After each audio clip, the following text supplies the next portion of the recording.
प्रज्ञा।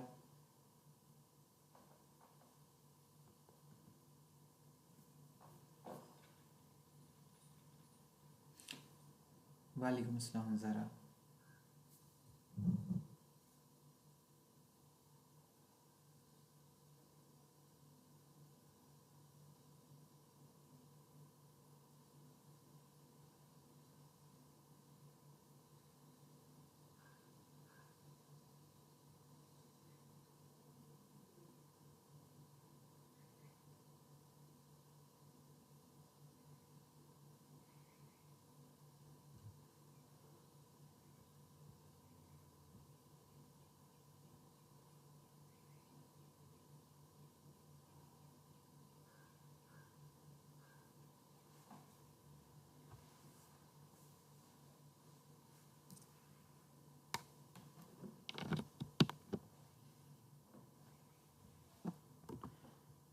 चलिए,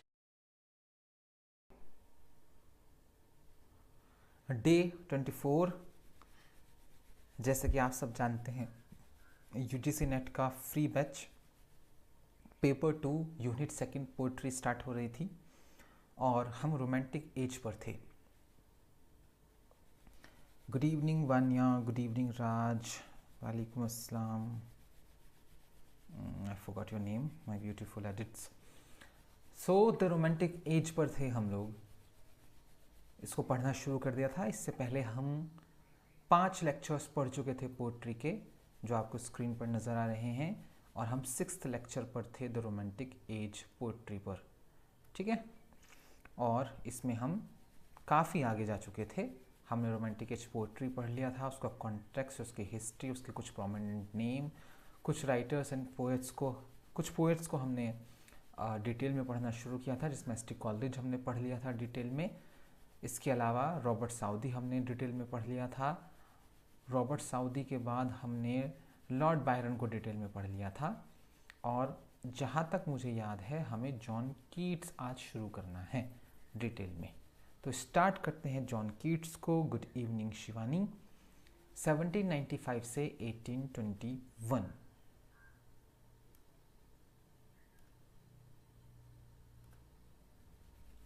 ठीक है, let's start. John Keats was an English romantic poet. ये एक इंग्लिश रोमांटिक पोएट थे।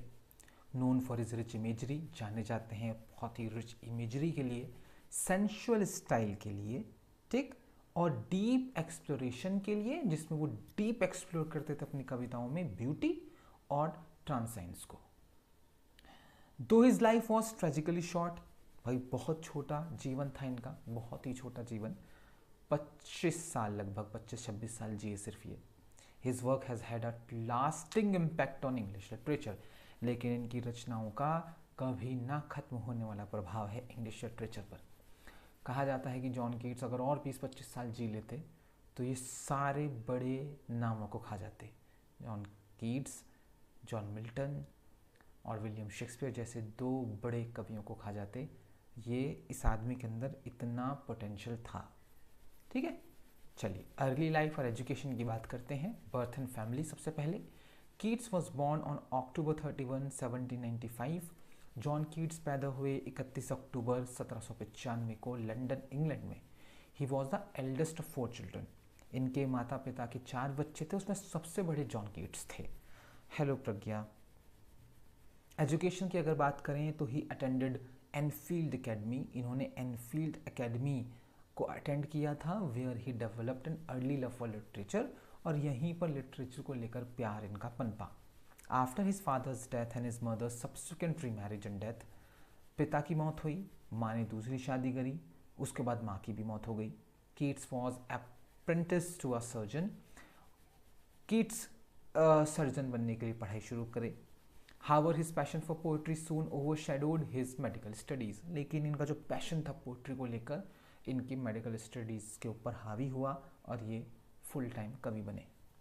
लिटरेरी करियर और मेजर वर्क्स की बात कर लेते हैं। सबसे पहले अर्ली पोइट्री की बात करते हैं। First poems 1817। Keats published his first collection of poetry. Keats ने अपना पहला कलेक्शन ऑफ पोइट्री पब्लिश किया और इसका सिंपली टाइटल था पोएम्स। ठीक है, बहुत सारे कवियों ने किया है ऐसा। जॉन मिल्टन की एक कलेक्शन ऑफ पोएम है, 1673 में पब्लिश हुआ था शायद वो, उसका नाम भी पोएम्स है। तो बिल्कुल भी टाइम वेस्ट नहीं करते कलेक्शन का नाम सोचने के लिए। आज ऐसे जो हमारा कलेक्शन ऑफ पोएम है वो ये है, लव लाइफ एंड लेसन्स। ठीक है, तो ये कलेक्शन ऑफ पोएम है, ये एक एंथोलॉजी है।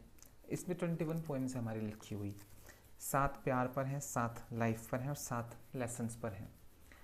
तो बड़ा सोच समझ के भाई इसका टाइटल ढूंढा कि अच्छा क्या लिखें क्या लिखें। ठीक है, तो अब ये नाम आया। तो जो बड़े बड़े कवि हैं वो बिल्कुल भी टाइम वेस्ट नहीं करते थे। पोएम्स जो नाम है किताब का, उन्होंने कितने कवियों का है, पोएम्स एडिशन 1, एडिशन 2, एडिशन 3। तो नाम सोचना किसी एंथोलॉजी का, उसको लेकर ज़्यादा वक्त ज़ाया नहीं किया है जॉन कीट्स ने। जॉन मिल्टन ने भी किया है ऐसा, एक आध पोएट और है जिनका हमें याद है जिन्होंने एंथोलॉजी को पब्लिश किया है अपनी, और कोई नाम नहीं दिया है उसे, सिर्फ पोएम्स नाम दिया है। ठीक है, अब हमारी जो सेकंड कलेक्शन ऑफ पोइट्री है वो पब्लिश होने वाली है बहुत जल्द। वो हिंदी पोएम्स का कलेक्शन है हमारा, और उसमें सब कुछ सारी पोएम्स लिख ली हैं, सब कंपाइल हो गया, सब कुछ हो गया है। टाइटल नहीं समझ में आ रहा हमें कि हम उस किताब को नाम क्या दें। ठीक है, हम उससे एक नाम के चक्कर में अपनी किताब रोके बैठे हैं। जॉन कीट्स पोएम्स नाम रखते हैं किताब का और अपना कलेक्शन ऑफ पोएम्स पब्लिश कर देते हैं। ठीक है, you welcome Vanya, welcome first class में, एंड आई होप कि आप कल से रेगुलर रहेंगे सारी लाइव क्लासेस में। ठीक है, तो फर्स्ट पोएम्स 1817 में इनका पब्लिश हुआ। ठीक है, दो इट रिसीव लिटिल अटेंशन। पहला भैया वो था इनका, पहली रचना थी, पहला पब्लिकेशन था, बहुत कम अटेंशन मिली। It mark the beginning of a serious literary endeavours, लेकिन एक छाप छोड़ दी थी इन्होंने इससे कि अब मैं सीरियसली अपने लिटरेरी जर्नी पर निकल चुका हूँ। मेजर वर्क्स की बात करते हैं। अगले ही साल इनकी एक नैरेटिव पोएम आई जिसका नाम था एंडीमियन। कितने एग्जाम्स में ये पूछा जाता भाई, प्रीवियस ईयर में यूजीसी नेट में कई बार ये पूछा जा चुका है। ठीक है, 1818 में पब्लिश हुई ये पोएम। अब इसके बारे में ज़रा ध्यान से सुनिएगा, बहुत इंपॉर्टेंट है ये पोएम हमारी। ठीक है, सुनिए ध्यान से। गुड इवनिंग कीर्ति। समरी की बात करते हैं सबसे पहले। दिस लेंदी नरेटिव पोएम, ये एक लंबी नरेटिव पोएम है, tells a mythological story of Endymion's quest. इसमें माइथोलॉजिकल कहानी है, एंडीमियन नाम के किरदार खोज पर निकला है अपने आइडियल प्यार के, द मून गॉडेस सिंथिया। और ढूंढने किसे निकला है, एक मून गॉडेस है सिंथिया, उनको ढूंढने। थीम्स की अगर बात करें, द परस्यूट ऑफ ब्यूटी, इसमें खूबसूरती के पीछे भागना दिखाया है, द पावर ऑफ इमेजिनेशन का जिक्र है, और टेंशन दिखाई है रियलिटी और आइडियलिज्म के बीच में। फेमस लाइन है, एक लाइन है इसकी बहुत famous, a thing of beauty is a joy for ever. ठीक है, एक खूबसूरत चीज़ हमेशा के लिए खुशी दे सकती है आपको। रिसेप्शन की बात करें, इनिशियली शुरुआत में इसको मिक्स रिव्यूज़ मिले थे, किसी को पसंद आई किसी को पसंद नहीं आई, but it demonstrated Keats ambition and lyrical talent. लेकिन इस कविता ने डेमोन्स्ट्रेट किया था कीट्स की महत्वाकांक्षा को और उनके लिरिकल टैलेंट को। 1819 में अगले ही साल जॉन कीट्स की एक और नरेटिव पोएम हमारे सामने आती है जिसका नाम है the eve of Saint Agnes. ये बहुत फेमस है और आप लोगों ने शायद मे भी पढ़ी हुई हो कहीं पर, BA या MA में। समरी की बात करें, एक नरेटिव पोएम है ये भी, that recounts the story of Madeline and Porphyro. इसमें मेडलिन और पोफायरो की कहानी है, हु फॉल इन लव, दोनों को प्यार होता है, elope on the eve of Saint Agnes feast day, और सेंट एग्नेस के फीस्ट डे, ये एक त्यौहार है सेंट एग्नेस फीस्ट डे, उस त्यौहार की शाम ये दोनों भाग जाते हैं। थीम की बात करें तो रोमांटिक लव है, ड्रीम्स वर्सेस रियलिटी है, और मेडिवल शिवेलरी है। शिवेलरी हम आपको कई बार बता चुके हैं कि एक लड़का जिस तरह से लड़की को ट्रीट करता है उसको शिवेलरी बोलते हैं। ठीक है, और ये पॉजिटिव कॉनोटेशन का वर्ड है, जैसे लड़की को देखकर खड़े हो जाना, उसके लिए जगह खाली कर देना, उसके लिए कार का दरवाज़ा खोल देना। ठीक है, तो ये सारे शिवेलरी में आता है, ये सब व्यवहार, ये सब कंडक्ट शिवेलरी है। स्टाइल की बात करें, इमेजरी में बहुत रिच है, एटमॉस्फेयर में बहुत रिच है, blending sensuality with the dream like quality, sensuality को मिक्स करते हैं एकदम सपने के जैसी दुनिया में। ला बेला डैमसेल्स मर्सी है इनकी, ये तो हम सब ने पढ़ी हुई होगी। मुझे नहीं लगता कि इस लाइफ में कोई भी एक ऐसा स्टूडेंट होगा भैया जिसने ला बेला डैमसेल्स मर्सी ना पढ़ा हो। ठीक, 1819 1819। ये एक बैलेड है। ला बेला डैमसेल्स मर्सी क्या है? एक बैलेड है। एक नाइट के बारे में, who is seduced and abandoned by a mysterious enchanted woman, जिसको सेड्यूस किया जाता है और छोड़ दिया जाता है एक रहस्यमयी सम्मोहन कर देने वाली महिला के द्वारा। थीम्स की बात करें, the danger of idealised beauty, अगर आप किसी खूबसूरती को, किसी ब्यूटी को आदर्श मान लेंगे तो उसके कुछ खतरे हो जाते हैं। लव एंड लॉस इसकी एक थीम है, और सुपर नेचुरल इसकी एक थीम है। इस स्टाइल की बात करें, बहुत ही स्पार्स और हॉन्टिंग स्टाइल है लिखने का, डरा देने वाला, एक टेंशन सी क्रिएट होती है जब हम इसे पढ़ते हैं, और एक मेलोड्रामेटिक मेलाकॉलिक टोन है, एक उदासी से भरी टोन है, क्योंकि नाइट अपनी कहानी बता रहा है कि मैं यहाँ इस ठंडी हिल्स पर घूम रहा हूँ, ठीक है, अकेला हूँ, पीला पड़ा हुआ है मेरा चेहरा, और वो अपनी कहानी सुना रहा है, उदास है। इसके अलावा ऑड टू साइकी है, 1819 में ही लिखी गई एक ऑड है इनकी ये, celebrating the myth of Psyche and Eros. इसमें साइकी और इरोस नाम के दो किरदारों की कहानी का वर्णन है। Reflecting on the nature of love and the soul, इसमें प्यार और सोल के नेचर को रिफ्लेक्ट किया गया है। थीम्स की बात करें, the power of the imagination, कल्पना की ताकत का जिक्र है, और डिवाइन का जिक्र है, दिव्यता का जिक्र है। लिरिकल और कंटेम्पलेटिव स्टाइल में से लिखा है जॉन कीट्स ने, combining classical references with personal meditation, इसमें वो क्लासिकल रेफरेंसेस को अपने पर्सनल मेडिटेशन, अपने पर्सनल सब्जेक्ट से मिक्स करते हैं। Odd on a Grecian earn है, आई होप कि आपने ये पढ़ी है, सबने पढ़ी होगी, और ये पूरे इंग्लिश लिटरेचर में मेरी सबसे फेवरेट पोएम है। ठीक है, odd on a Grecian earn, 1819 फिर से। जॉन कीट्स की एक और odd, reflects on the scenes, इसमें बात हो रही है कुछ सीन्स की जो डेपिक्ट किए गए हैं एक प्राचीन ग्रेशन अर्न, प्राचीन ग्रीस के कलश पर कुछ सीन्स उकेरे गए हैं, उन सीन्स के ऊपर ये पोएम है। Contemplating the relationship between art, इसमें चिंतन है कि क्या रिश्ता है कला, खूबसूरती और इटर्निटी, शाश्वतता, ठीक है, के बीच में। थीम्स की बात करें तो ट्रांसेंस वर्सेस परमानेंस की थीम है। ट्रांसेंस जानते ना, पल भर का, क्षणभंगुर, ठीक है, कि क्या चीज़ टेम्पररी है और क्या चीज़ परमानेंट है। ब्यूटी और रोल ऑफ आर्ट का जिक्र है। फेमस लाइन है, beauty is truth, truth beauty, that is all ye know on earth and all you need to know, बहुत फेमस लाइन है। इस स्टाइल की अगर बात करें,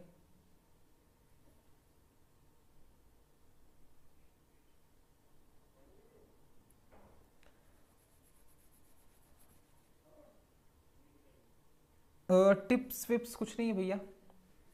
यूजीसी नेट इकलौता ऐसा एग्जाम है जिसमें कोई टिप्स नहीं दी जा सकती आपको, ठीक।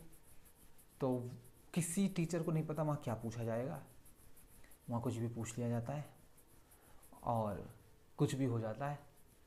जो कैंसिल हुआ उसमें 15 क्वेश्चन क्रोनोलॉजी से थे, और हम ये कहते कहते थक जाते थे भैया क्रोनोलॉजी मत पढ़ो, क्रोनोलॉजी के क्वेश्चन नहीं आते, ठीक है। क्रोनोलॉजी से 15 क्वेश्चन पूछे, जो पेपर जून में उन्होंने कैंसिल किया था, जो कल हो रहा है। बाकी वो इतना वास्ट है यूजीसी नेट कि अगर आपको ये भी टिप्स दी जाएगी ये पढ़ लेना, ये छोड़ देना, ये पढ़ लेना, ये छोड़ देना, तो वो बेवकूफ़ी होगी।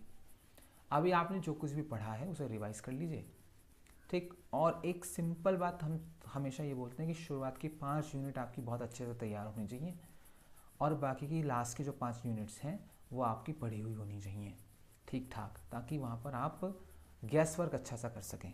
नेगेटिव मार्किंग है नहीं, तो कोई क्वेश्चन छोड़ के नहीं आना है आपको, ठीक। सारे क्वेश्चंस अटेम्प्ट करने हैं, और किस स्टूडेंट ने क्रोनोलॉजिकली कितनी गहराई से पढ़ा हुआ है वो वहाँ पर काम आता है। अगर किसी स्टूडेंट को यही नहीं पता कि कौन सी एज के बाद कौन सी एज है, कौन से पीरियड के पास कौन सा पीरियड है, कौन सा पोएट कौन से पोएट से पहले आता है, कौन सा पोएट कौन से पोएट के बाद आता है, उसे बेसिक्स नहीं पता कि मेटाफिजिकल पोएट्स कौन होते हैं, ठीक है, कैवेलियर पोएट्स कौन हैं, यूनिवर्सिटी विट्स क्या होते हैं, ठीक है, ये लेक पोएट्स कौन हैं, अगर ये बेसिक बातें उसे नहीं पता है, क्रोनोलॉजिकली खाका उसके दिमाग में लिटरेचर का नहीं है, तो वो कितना पढ़ के चले जाए वो सॉल्व नहीं कर सकता। ठीक है, तो यूजीसी नेट बहुत अच्छा एग्ज़ाम है, और जो डिटेल्ड पढ़कर जाता है और जिसे एक्चुअल नॉलेज है सब्जेक्ट की और मेडिटेशन की, वो ही उसको क्रैक भी कर पाता है। आप ऐसे ही असिस्टेंट प्रोफेसर नहीं बन जाते हैं, उसके लिए थोड़ी सी मेहनत करनी पड़ती है। ठीक है, चलिए, साउंड बिल्कुल पूरा है, माइक लगा हुआ है। आई डोंट नो साउंड में क्या प्रॉब्लम है भाई, और किसी को साउंड की कोई प्रॉब्लम है ज़रा कमेंट करके बताइए, हम भी चेक कर लेते हैं। क्रैक भी कर पाता है, आप ऐसे ही असिस्टेंट प्रोफेसर नहीं बन जाते हैं, उसके लिए थोड़ी सी मेहनत करनी पड़ती है। ठीक है, चलिए, साउंड बिल्कुल पूरा है, माइक लगा हुआ है। आई डोंट नो साउंड में क्या प्रॉब्लम है भाई, और किसी को साउंड की कोई प्रॉब्लम है ज़रा कमेंट करके बताइए।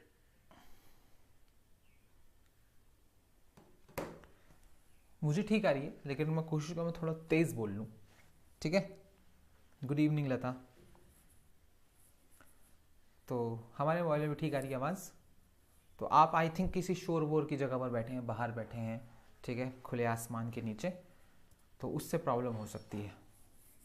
तो और बाकी मैंने देखा है, मतलब मुझे बताया है किसी ने कि ओप्पो और एक रेडमी, इनके मोबाइल्स में यूट्यूब पर जो वो है वीडियोस, उनकी वॉइसेस कम हो जाती हैं।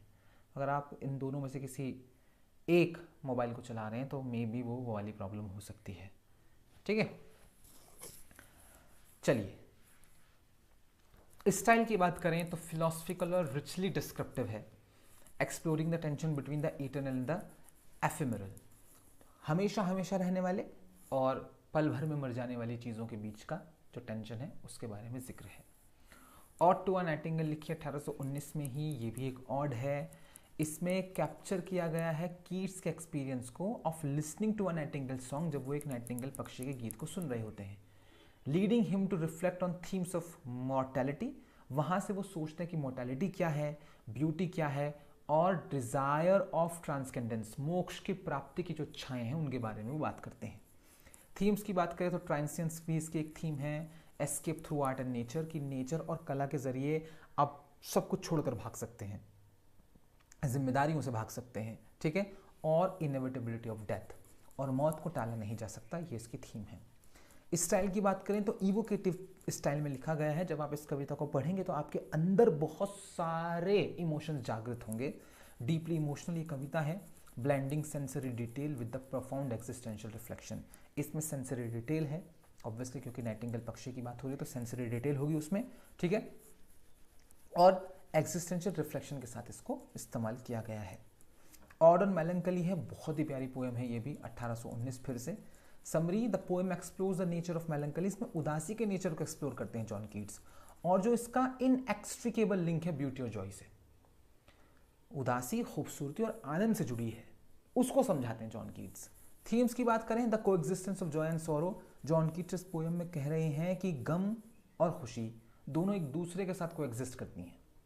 And the fleeting nature of beauty, खूबसूरती पल भर की होती है, कोई चीज़ आज खूबसूरत है कल नहीं होगी। और द एक्सेप्टेंस ऑफ लाइफ्स ड्यूअलिटीज़, हमें जीवन की ड्यूअलिटीज़ को एक्सेप्ट करना सीखना होगा कि हमेशा खुशी नहीं चल सकती, हमेशा गम नहीं चल सकता। इस स्टाइल की बात करें तो बहुत ही इंट्रोस्पेक्टिव और लिरिकल है, offering a nuanced meditation on human emotions, बहुत ही बारीकी से बात की गई है ह्यूमन इमोशंस की। इसके अलावा टू ऑटम है 1819 की एक और इनकी odd, that celebrates the season of autumn. इसमें वो ऑटम सीजन को सेलिब्रेट कर रहे हैं with vivid descriptions of its sites, sounds and smells, बहुत ही विविधाओं से भरे डिस्क्रिप्शन दे रहे हैं ऑटम के नज़ारे, ऑटम के साउंड्स और ऑटम के स्मेल्स के। थीम्स की बात करें, समय के बीतने का जिक्र है, द ब्यूटी ऑफ नेचर का जिक्र है, और cycle of life and death है। स्टाइल लश और सेंसरी स्टाइल में लिखा गया है, capturing the richness and fullness of autumn, autumn की रिचनेस और फुलनेस को कैप्चर करने की कोशिश की गई है। ठीक है, तो ये थी इनकी कुछ रचनाएं। अब पर्सनल लाइफ और चैलेंजेस की बात करते हैं जॉन कीट्स की जिंदगी के। Romantic relationships, Keats most significant romantic relationship was with, भैया जॉन कीट्स को प्यार था फैनी ब्राउन नाम की एक महिला से, to whom he wrote numerous passionate letters, इनको इन्होंने कई पैशन से भरे हुए पत्र लिखे हैं। कई अलग अलग कहानियाँ हैं, कई अलग अलग मिस्ट्रीज़ हैं, कई अलग अलग क्या बोलते हैं उसे, कॉन्स्पिरेसी थ्योरीज़ हैं कि फैनी ब्राउन ने धोखा दिया था जॉन कीट्स को। ठीक है, जॉन कीट्स इस धोखे को बर्दाश्त नहीं कर सके, इसी वजह से वो थोड़ा सा एंटी फेमिनिस्ट अप्रोच इनकी पोएम्स में नज़र आता है। वो स्त्री विरोधी मिसोजिनी नज़र आती है इनकी पोएम्स में। वो जो नाइट है जो अकेले फिर रहा है, दर दर की ठोकरें खा रहा है ला बेला डम्सन्स मर्सी में, वो खुद हैं। और वो जो बेला है, वो जो खूबसूरत लेडी है वहाँ पर, वो फैनी ब्राउन है। तो बहुत सारी कहानियाँ हैं। ठीक है, हेल्थ इश्यूज़ की बात करें तो Keats suffered from tuberculosis. John Keats को टीबी थी, एक disease that also claimed his brother Tom. इसी बीमारी की वजह से इनके भाई टॉम की भी मौत हुई थी, इसी से इनकी हो जाएगी। His declining health deeply affected his outlook and productivity. इनकी जो डिक्लाइनिंग हेल्थ थी उसने अफेक्ट किया था इनके नज़रिए को और इनकी प्रोडक्टिविटी को। तो बहुत ही, अब देखिए आप बहुत बीमार हैं, ठीक है, बहुत ज़्यादा बीमार हैं आप, तो आपका जो आउटलुक है किसी भी चीज़ को देखने का बहुत नेगेटिव हो जाएगा। कीट्स के साथ वैसा ही हुआ, उनकी प्रोडक्टिविटी के साथ भी वैसा ही हुआ। ठीक है, फाइनेंशियल स्ट्रगल्स की बात करें, Keats face financial difficulties throughout his life. पूरी ज़िंदगी पैसे की परेशानी से जूझे हैं। Relying on the support of friends and patrons, ये सिर्फ और सिर्फ निर्भर करते थे अपने दोस्तों और अपने संरक्षकों के सपोर्ट पर। डेथ और लेगेसी की बात कर लेते हैं।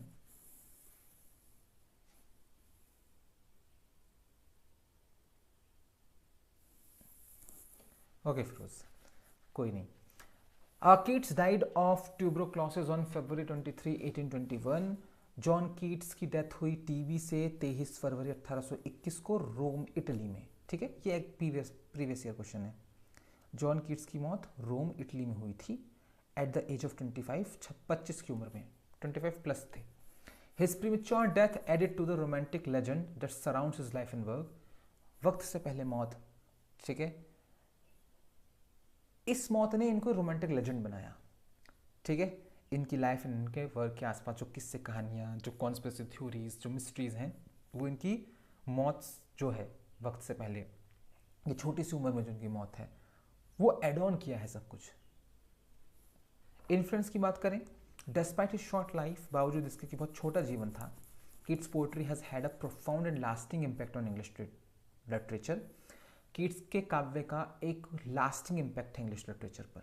हिज एक्सप्लोरेशन ऑफ ब्यूटी, जिस तरह से अपनी कविताओं में वो एक्सप्लोर करते हैं ब्यूटी को, मोर्टेलिटी को, पावर ऑफ इमेजिनेशन को, continues to resonate with readers and scholars. वो आज भी हम रेजोनेट करते हैं, है ना, एज ए स्कॉलर या एज ए रीडर।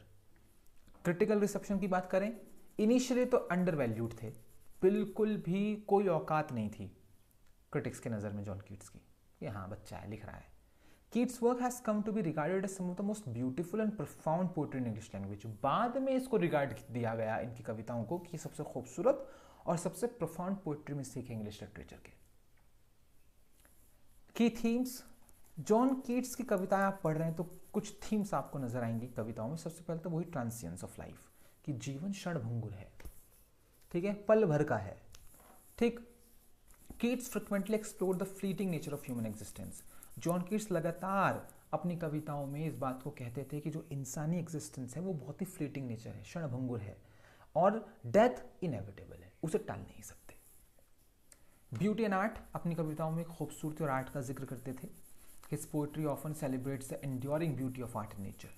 इनकी कविताओं में जो एंड्योरिंग ब्यूटी है आर्ट की और नेचर की, उसके बारे में वो लिखते थे, contrasting it with the trances of human life, और उसको विरोधाभास में लिखते थे कि एक तरफ इंसानी जीवन है जो ट्रांसियंस है, जो क्षणभंगुर है, जो पल भर का है, दूसरी तरफ आर्ट और नेचर है जो हमेशा हमेशा रहेगी।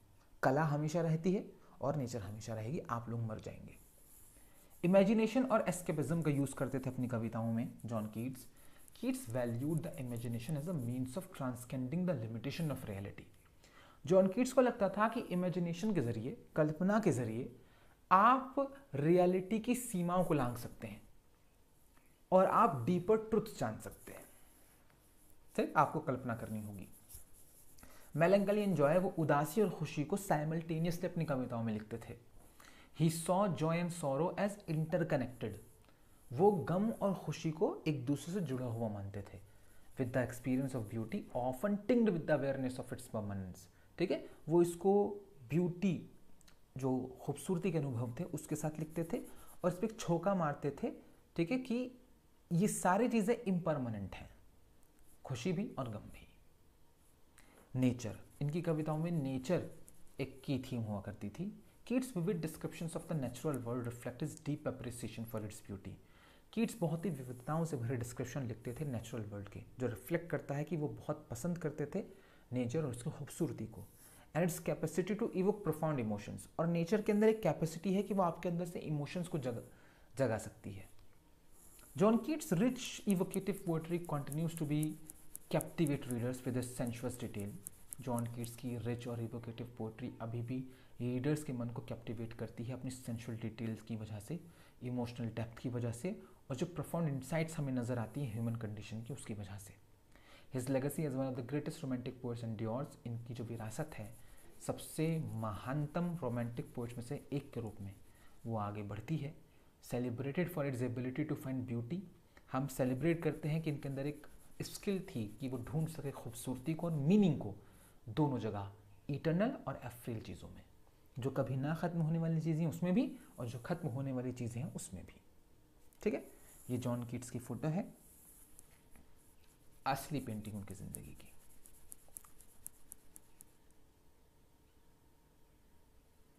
चलिए, हमारा रोमांटिक एज जो है वो ख़त्म हुआ और हम नेक्स्ट लेक्चर की तरफ बढ़ते हैं आगे।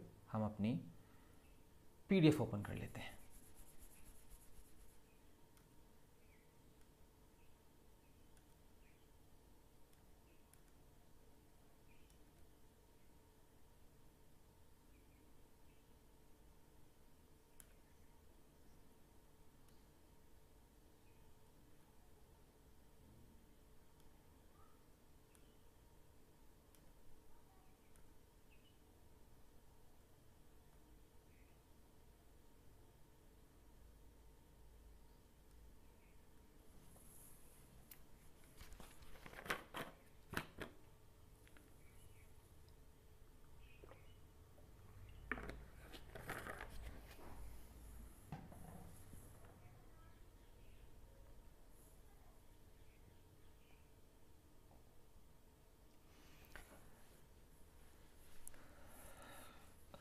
चलिए आगे बढ़ते हैं हम लोग।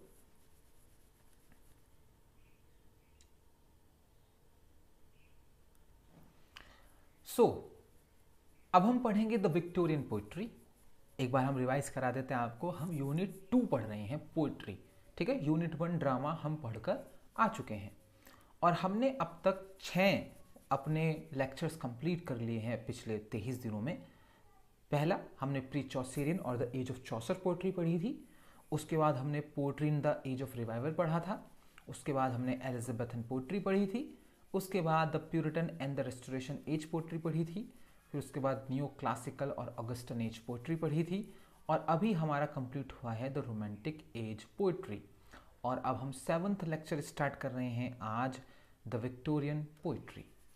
जो द रोमांटिक एज पोइट्री की पीडीएफ है वो आज आपको दे दी जाएगी आपके टेलीग्राम ग्रुप पर। आप वहाँ से इसके नोट्स को ले सकते हैं। चलिए अब हम स्टार्ट करते हैं विक्टोरियन पोइट्री को, ठीक है। विक्टोरियन पोइट्री 1837 से 1901 तक, ठीक है। ये आपके सिलेबस का हिस्सा है यूजीसी नेट के। ध्यान से सुनिएगा कि इस दौर में कौन सी पोइट्री लिखी गई है और क्या लिखा गया है, किसने लिखा है, कैसे लिखा है। सबसे पहले बात करते हैं विक्टोरियन एज की। जब तक एज नहीं पढ़ोगे उस दौर में समाज कैसा था, राजनीति क्या हो रही थी, गद्दी पर कौन बैठा था, ठीक है, कौन सी उठापटक हो रही थी, तब तक आप साहित्य नहीं समझ सकते, ठीक है। तो वो वाला इतिहास जानना किसी भी एज का बहुत ज़रूरी हो जाता है किसी भी लिटरेरी स्टूडेंट के लिए। आप मैथमेटिशियन पढ़ लो, बन जाओ, आपको सिर्फ मैथ्स पढ़ना है। आपको फिजिशियन बनना है, ठीक है, तो मेडिकल पढ़ लो। आपको फिजिसिस्ट बनना है, फिजिक्स पढ़ लो। आपको अगर लिटरेचर का स्टूडेंट हैं आप या लिटरेचर का टीचर बनना है तो आपको सब कुछ पढ़ना पड़ेगा। आपको हिस्ट्री भी पढ़नी पड़ेगी, आपको पॉलिटिक्स भी पढ़नी पड़ेगी, आपको वहाँ का सोशोलॉजी भी पढ़ना पड़ेगा, आपको वहाँ की लैंग्वेज भी पढ़नी पड़ेगी, आपको वहाँ के फूड कल्चर के बारे में पता होना चाहिए, आपको वहाँ के फैशन के बारे में पता होना चाहिए, आपको वहाँ के समाज के बारे में, वहाँ के कल्चर के बारे में पता होना चाहिए। आपको सब कुछ पढ़ना पड़ेगा। इतना ही नहीं, आपको वहाँ की माइथोलॉजी भी पता होनी चाहिए। आपको सब पता होना चाहिए, तब जाकर आप एक बेहतरीन टीचर बन पाएंगे, एक बेहतरीन स्टूडेंट बन पाएंगे लिटरेचर के। कहीं पर भी लैग कर लोगे, वही अपने स्टूडेंट को नहीं समझा पाओगे, वहीं मामला गड़बड़ा जाएगा। ठीक है, तो चलिए विक्टोरियन एज ब्रीफ इंट्रोडक्शन। पहले बात करते हैं उस दौर की सोसाइटी समाज की। Victorian age spanning the reign of queen Victoria. Victorian age कहते हैं क्वीन विक्टोरिया के राजकाल को, जो चला 1837 से 1901 तक। Was a period of significant social, cultural and economic change in Britain. इस दौर में जब क्वीन विक्टोरिया गद्दी पर थीं, ब्रिटेन में हमने कई सामाजिक, सांस्कृतिक और आर्थिक बदलाव देखे।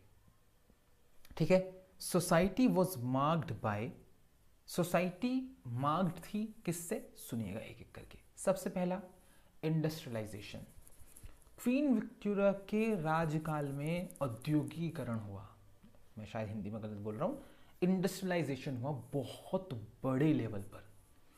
और उसके पीछे एक सिंपल सा लॉजिक था कि 1837 से 1901 तक ये लोग दुनिया के लगभग हर कोने तक पहुंच चुके थे। हम लोग देखिए 1837 की बात है जब ये गद्दी पर बैठी, हमारे देश भी इनका गुलाम था। जब हमारे देश में पहली क्रांति हुई आज़ादी को लेकर 1857 में, 57 में, वो क्वीन विक्टोरिया के राजकाल में हुई थी, है ना। और 57 में वो क्रांति हुई और अगले साल ये तय कर दिया गया कि भारत में क्राउन राज करेगा। ठीक है, अब से भारत का सर्वोसर्वा इंग्लैंड का क्राउन होगा, तो ये हमारी रानी हो गई अगले साल से। ईस्ट इंडिया कंपनी से इन्होंने छीन लिया सब कुछ, कि नहीं अब रानी तय करेगी कि भारत में क्या होगा। इन्होंने वो वायसराय वगैरह भेजने शुरू कर दिए हमारे देश में। इतनी बेसिक से हिस्ट्री हम सब ने पढ़ी है अपनी। तो सिर्फ हम गुलाम थोड़ी थे, अभी मॉडर्न टाइम के 50 देश बैठेंगे लगभग। ठीक है, इतने देश लगभग इनके गुलाम थे। वो जो क्या कहते हैं, एक कहावत है क्वीन विक्टोरिया के बारे में कि क्वीन विक्टोरिया के साम्राज्य में सूरज नहीं डूबता था। वो हकीकत है कि वो इतना बड़ा साम्राज्य था कि कहीं ना कहीं दिन निकला रहता था। यहाँ रात है तो यहाँ दिन है इंडिया में। ठीक है, तो लेकर मिस्र से लेकर नाइजीरिया से लेकर इंडिया से लेकर हांगकांग, सब तो कब्जे में थे इनके। अब जहाँ भी जाते थे वहाँ से सामान लेते थे और अपने देश में जाकर या तो वो बेचते थे या उसका बाई प्रोडक्ट बनाते थे। फॉर एग्जाम्पल यहाँ से मसाले लिए तो वहाँ जाकर बेच दिए, या वहाँ जाकर उसको कोई बाई प्रोडक्ट बना दिया। अब वो कुलीन वर्क तो करेगा नहीं, ठीक है, एरिस्टोक्रेसी तो करेगी नहीं। एक नया मिडिल क्लास जन्म लेगा जो फैक्ट्री लगा रहा है। वो आदमी जो इंडिया आ रहा है, केरला जा रहा है, वहाँ से मसाले ले रहा है, इंडिया आ रहा है, ठीक है, कूर्ग जा रहा है, वहाँ से कॉफ़ी ले रहा है, ठीक है, और वहाँ जाके बेच रहा है। तो एक नया मर्चेंट एक वर्ग बनेगा जो एक मिडिल क्लास को जन्म देगा और बड़ा पैसा वैसा आएगा, बड़ा इंडस्ट्रियलाइजेशन होगा इस दौर में। The industrial revolution transform Britain from a primarily agrarian society. अब ये जो इंडस्ट्रियल रेवोल्यूशन हुआ इसने ब्रिटेन को बदला। पहले तो ब्रिटेन प्राइमरली एग्रेरियन सोसाइटी थी, है ना, कृषक समाज बोलते हैं हिंदी में, खेती बाड़ी करने वाले लोग थे।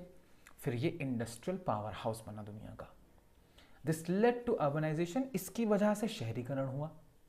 With many people moving to cities for work, बहुत सारे लोग शहरों की तरफ आगे बढ़ने लगे काम के लिए। फिर यहां पर क्लास स्ट्रक्चर में बदलाव हुआ। अब इससे पहले जो क्लास थी, ठीक है, जो समाज था वो दो ही क्लास में डिवाइडेड था, upper class, lower class. Aristocracy, common people. Aristocracy में राजा, ठीक है, प्रिंस, प्रिंसेस, लॉर्ड, ड्यूक, ठीक है, अर्ल, आइल्स, वाइट, बैरोनेट्स, ये सब थे। कॉमन पीपल बाकी सब जो भी बचे। अब यहां थोड़ा सा चेंज होगा। This era saw rigid class system. इस एरा में एक बहुत ही कठोर क्लास सिस्टम देखा हमने। The upper class consisted of aristocracy, जो अपर क्लास थी उसमें एरिस्टोक्रेसी तो थी जो अभी हमने नाम लिए, उसमें वेल्दी इंडस्ट्रियलिस्ट जुड़ गए। The middle class included professionals, middle class आया एक नया, मिडिल क्लास में कुछ प्रोफेशनल्स जुड़ गए, डॉक्टर्स, प्रोफेसर्स, ठीक है, इंजीनियर्स, आर्किटेक्ट्स, ये मिडिल क्लास बना नया, व्यापारी आए इसमें, ठीक है।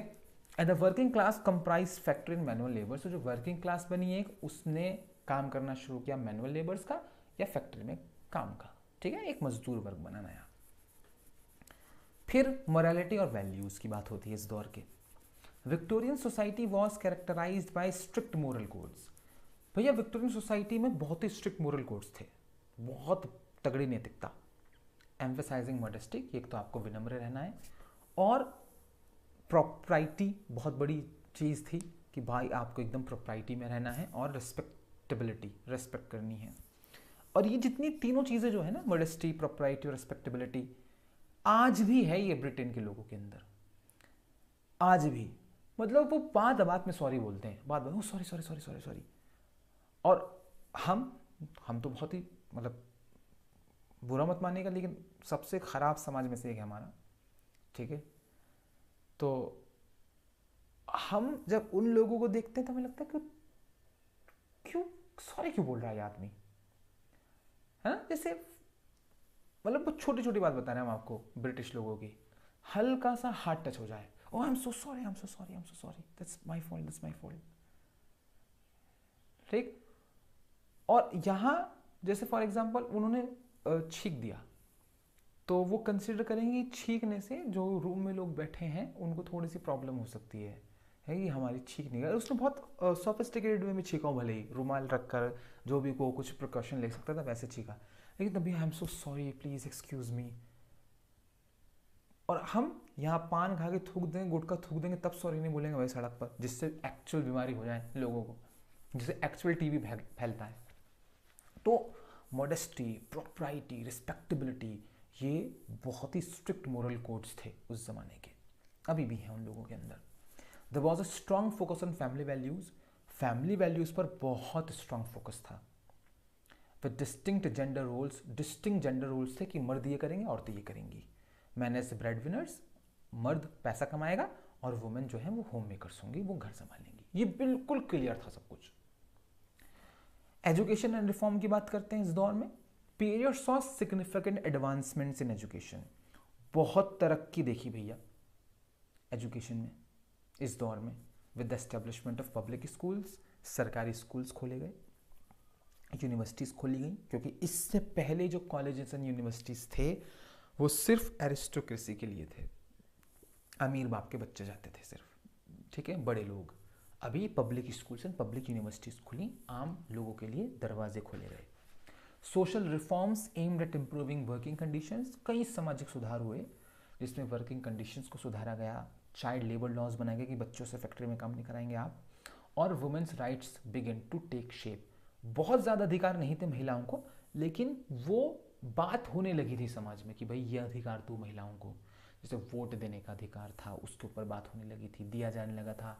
स्टेज पर एक्टिंग करने लगी थी महिलाएं, मूवीज़ में काम करने लगी थी, फैक्ट्री में लेबर फोर्स बढ़ रहा था महिलाओं को लेकर, ठीक है। तो क्योंकि भाई जब आपका मुखिया महिला है तो फिर वो सब जगह उसका इम्पैक्ट होता है, ठीक है ना। अब पॉलिटिक्स की बात कर लेते हैं, एलिजाबेथन एज की। Monarchy and government. Queen Victoria's reign was marked by a constitutional monarchy, बहुत इंपॉर्टेंट है, मतलब इंटरेस्ट है आपको तो बहुत इंपॉर्टेंट है, नहीं है तो फिर कुछ भी इंपॉर्टेंट नहीं है। क्वीन विक्टोरिया का जो साम्राज्य था वो कॉन्स्टिट्यूशनल मोनार्की का था, where the monarchy had limited powers, जिसमें मोनार्की के पास बहुत ही सीमित ताकतें थीं।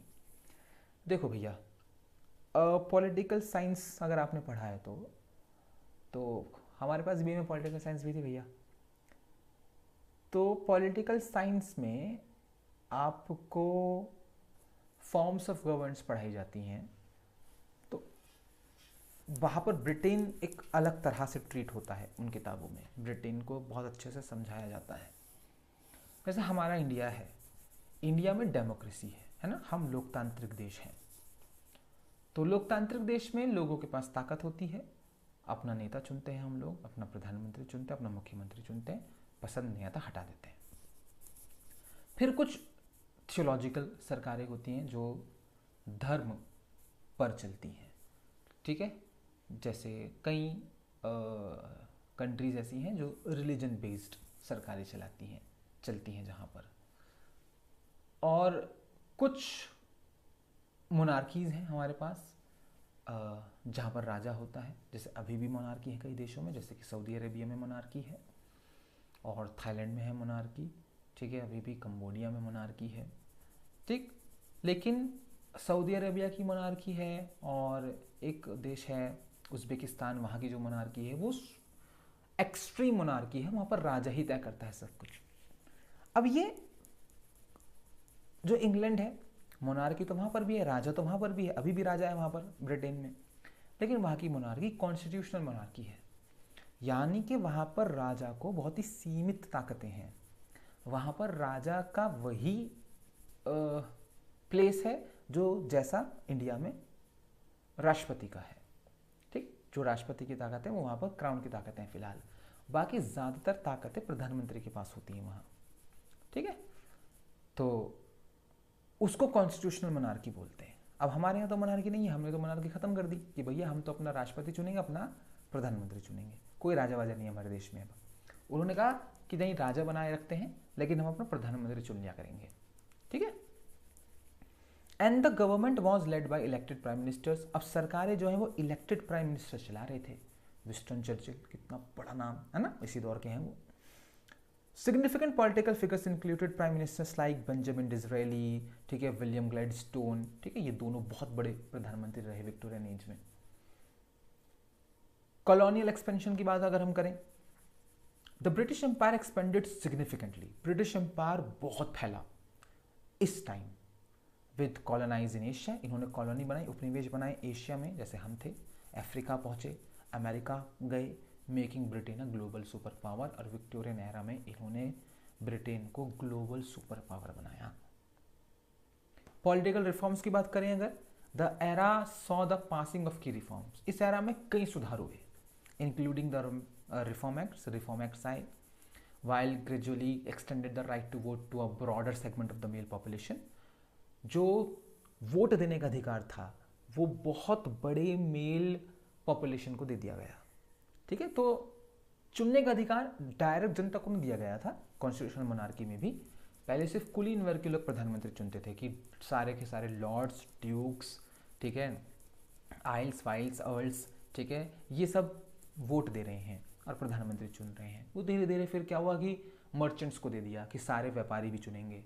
फिर देख के चलो भैया वो प्रोफेसर्स को भी दे दो, ठीक है, चलो इनको भी दे दो। फिर धीरे धीरे करके सबको दे दिया गया, फिर धीरे धीरे करके औरतों को दिया गया, फिर सबको, कि ब्रिटेन के हर नागरिक को अपना प्रधानमंत्री चुनने का अधिकार है। फिर ये हुआ, वो धीरे धीरे ग्रेजुअली हुआ, ठीक है। The Chartist movement also sought political reform including universal male suffrage. एक कार्टिस्ट मूवमेंट हुआ वहाँ पर, ये भी एक राजनीतिक रिफॉर्म था, सुधार था। इसमें यूनिवर्सल मेल सफ्रेज की बात हुई, ठीक है, कि चारों तरफ ये जो पुरुष हो रहे हैं इनको थोड़ा सा भाई डाइवर्सिफाई किया जाए। अब मूवमेंट्स की बात करते हैं। कुछ आंदोलन हुए इस दौर में, सोशल और लेबर मूवमेंट्स हुए। सबसे पहले तो with industrialization came the rise of labour unions. अब औद्योगिकीकरण हुआ तो लेबर यूनियंस बनने लगी, मजदूर सभाएं बनी, मूवमेंट्स हुए, आंदोलन हुए, एडवोकेटिंग फॉर वर्कर्स राइट, जिसमें मजदूरों के अधिकार मांगे गए। कार्टिस्ट मूवमेंट हुआ, मेंशन अबव, जैसे ऊपर जिक्र किया हमने, was one such effort aimed at political and social reform. ये भी एक तरह का प्रयास था जिसमें राजनीतिक और सामाजिक सुधारों को उद्देश्य बनाया गया था। वुमेन्स राइट्स भैया, the Victorian era saw the early stages of the women suffrage movement. जो वुमेन सफ्रेज मूवमेंट है वो यहाँ हमें देखने को मिलता है स्टार्टिंग में। कुछ एक्टिविस्ट आए जैसे कि मेलिसेंट फॉसेट, ठीक है, और Emmeline Pankhurst. Campaign for women's right, इन्होंने वुमेन्स राइट्स के लिए कैंपेन किया टू वोट, कि महिलाओं को अधिकार दो वोट देने का, क्योंकि अभी तक था नहीं, सिर्फ मर्दों को था। And other gender equality issues, और दूसरे जेंडर की जो इक्वालिटी के इश्यूज थे वो उठाए। एबॉलिशन ऑफ स्लेवरी, ये एक बहुत महत्वपूर्ण घटना है विक्टोरियन एरा की, गुलामी को ख़त्म किया गया। While the British Empire abolish slavery in 1833, वैसे तो 1833 में ही ब्रिटिश एम्पायर ने गुलामी ख़त्म कर दी थी। The movement for the abolition of slavery continued to influence Victorian politics and society. अभी जो मूवमेंट था कि स्लेवरी ख़त्म करो, इसने इन्फ्लुएंस किया विक्टोरियन पॉलिटिक्स एंड सोसाइटी को, particularly in terms of addressing the rights and conditions of former slaves. खास तौर से क्या अधिकार दिए जाएं, जो फॉर्मर स्लेव्स थे, मुझे आप एक अंग्रेज मान लो, 1833 तक तो मैं किसी भी अफ्रीका जाके किसी भी आदमी को खरीद लूँ और उसे अपना गुलाम बना लूँ। अब है तो वो मेरे ही घर में, है तो वो लंदन में ही।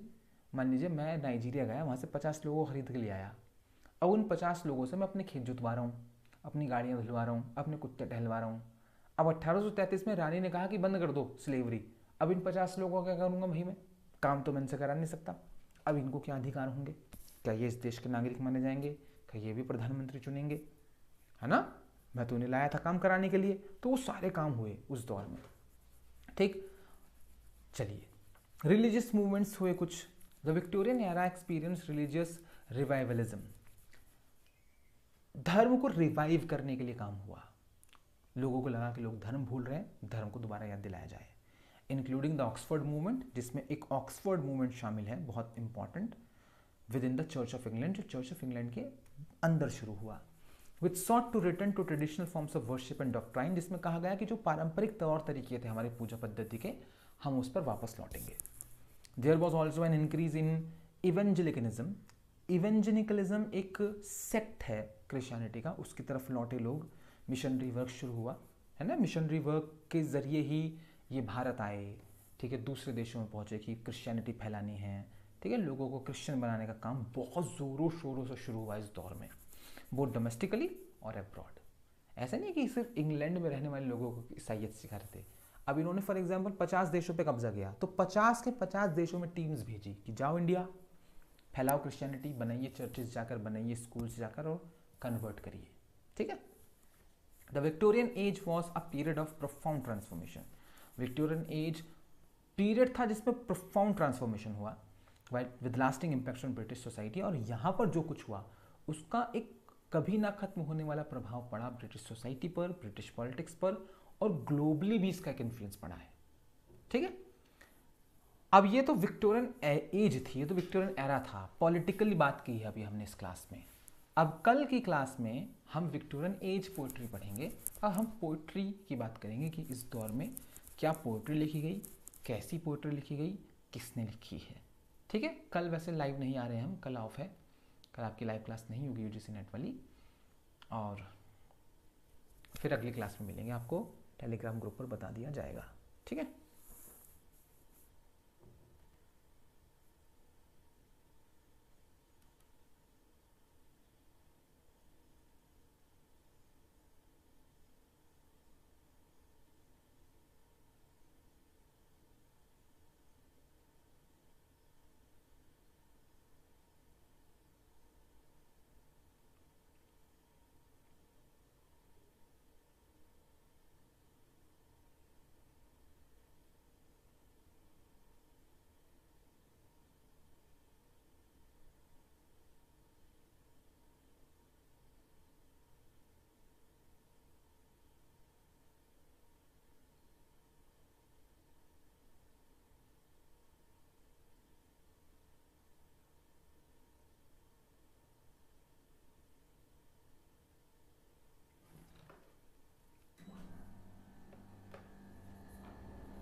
कोई नहीं ज़्यादा, रिकॉर्डेड देखिएगा लेकिन क्लास को कंप्लीट ज़रूर करिएगा।